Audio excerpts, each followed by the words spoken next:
Student ये exercise आपके पास 2.3 है और उसका क्वेश्चन नंबर 3 है। Name the index and radicand the given expression where x greater than 0 y greater than 0।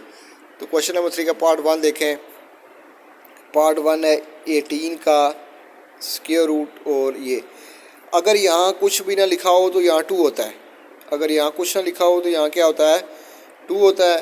तो ये जो रेडिकल साइन के अंदर जो कुछ होता है वो रेडिकेंड होता है। तो ये आपके पास जो इंडेक्स है, इसमें इंडेक्स आपके पास क्या है, इंडेक्स 2 है।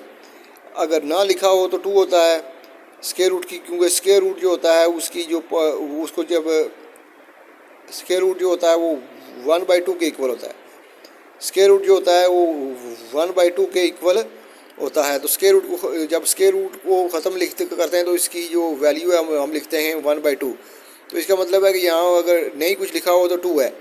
तो इंडेक्स आपके पास 2 आ गया। और रेडिकेंड जो है वो जो स्क्वायर रूट के अंदर है वो रेडिकेंड है, वो कितना है, वो आपके पास 18 है। इसे देखें क्वेश्चन नंबर 2, इसका पार्ट 2 देखें। पार्ट 2 के अंदर क्या है, पार्ट 2 के अंदर है जी, पार्ट 2 के अंदर है 96 की पावर 4। तो ये इंडेक्स है। ये स्क्वायर रूट के ऊपर जो कुछ होता है वो इंडेक्स, उसको इंडेक्स कहते हैं। इंडेक्स क्या होता है, स्क्वायर रूट के ऊपर जहाँ स्क्वायर रूट के साथ ये जो कुछ लिखा होता है यहाँ पर, ये इंडेक्स है।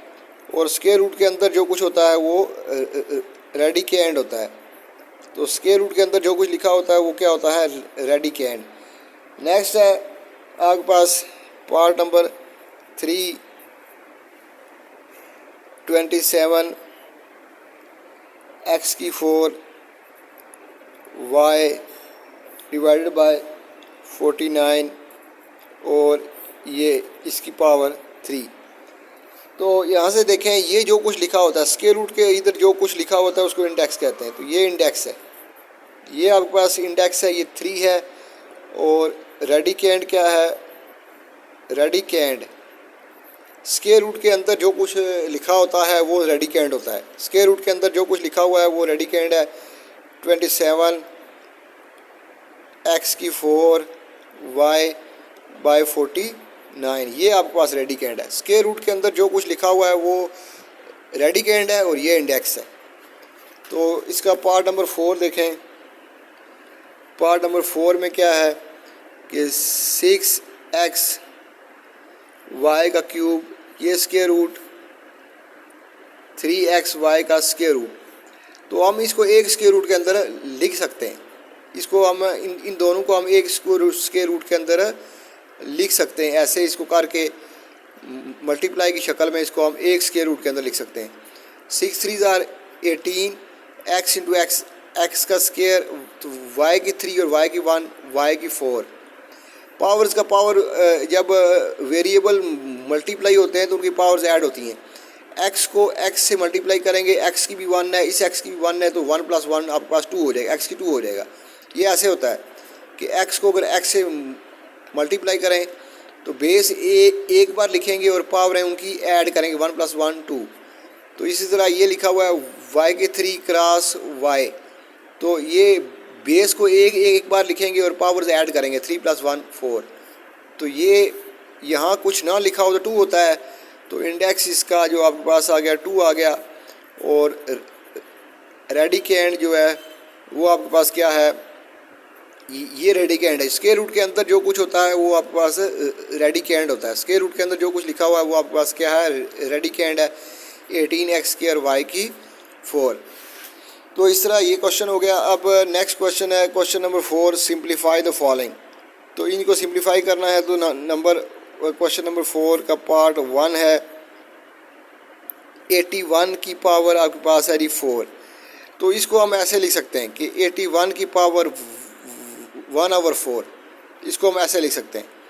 तो 81 को हम कैसे लिख सकते हैं, 81 को हम ऐसे लिख सकते हैं 3 × 3, 3 3 = 9, 9 3 = 27 और 3 81।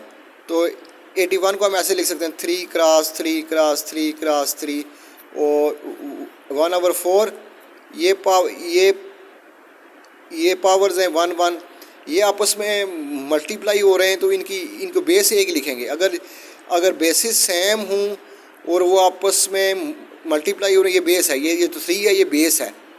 अगर बेसिस सेम हो और आपस में मल्टीप्लाई हो रहे हूँ तो उनकी पावर्स, बेस एक बार लिखते हैं, उनकी पावर्स को ऐड कर देते हैं। ये 3 है तो 3 एक बार लिखेंगे और इन पावर्स को ऐड कर देंगे, तो आपके पास आएगा 3 की 4, 1/4। तो ये आपस में काट जाएंगे तो आंसर आपके पास 3 आ गया। इसका पार्ट 2 देखें। पार्ट 2 है आपके पास इसका क्वेश्चन नंबर 4 का पार्ट 2, 144 डिवाइडेड बाय 49 और इसका स्क्वायर रूट। तो जो स्क्वायर रूट होता है उसकी वैल्यू होती है, स्क्वायर रूट की वैल्यू होती है 1/2। जो स्क्वायर रूट होता है उसकी वैल्यू आपके पास होती है 1/2। ये आ गया। अब आपके पास जो 144 है इसको आप ऐसे लिख सकते हैं 12 क्रॉस 12, या आप ऐसे लिख सकते हैं 12 की पावर 2। और 49 को कैसे लिख सकते हैं, 49 को आप ऐसे लिख सकते हैं 7 क्रॉस 7 या 7 की पावर 2। तो अब इसको लिखें वापस, इसकी जगह 144 की जगह आप लिखें 144 की जगह आप लिखें 12 क्रॉस 12। तो 144 की जगह आप लिखें इसमें लिखें 12 क्रॉस 12 और 49 की जगह आप लिखें 49 की जगह इधर 49 की जगह आप लिखें 7 क्रॉस 7, 7 क्रॉस 7 और होल पावर क्या है 1/2।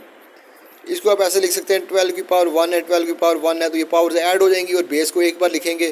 तो 12 की पावर 2 डिवाइडेड बाय 7 की पावर 2, होल पावर आपके पास क्या है 1/2। होल पावर आपके पास क्या है 1/2। तो ये ऐसे हो जाएगा पावर की, ये होल की पावर है तो ये 1/2 इसकी पावर भी हो जाएगी और इसकी भी, तो ये आ जाएगा 1/2।